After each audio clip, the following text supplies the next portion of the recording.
আজকে একদম পারফেক্ট দোকানের মতো ধোকলা বানাবো। তার জন্য এখানে লাগছে 1 কাপ জল, সাইট্রিক অ্যাসিড, এতে টকটক ভাবটা আসবে, লাগবে 2 চামচ চিনি আর স্বাদ মতো নুন।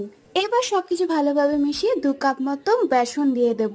বেসনটা ভালোভাবে গোলার পর দিয়ে দেবো অল্প সাদা তেল। ঠিক এরকম অবস্থায় আমি এটা 10 মিনিট ঢাকা দিয়ে রেখে দেবো। এখানে কড়ায় জল বসিয়ে দিয়েছি প্রি হিটের জন্য। এখানে খাবার সোডা আর একটু জল দিয়ে আরেকবার ব্যাটারটা গুলে নিলাম। এবার একটা বাটির মধ্যে তেল মাখিয়ে ওই ব্যাটারটা দিয়ে মিডিয়াম ফ্লেমে 25 মিনিট ঢাকা দিয়ে রাখলাম।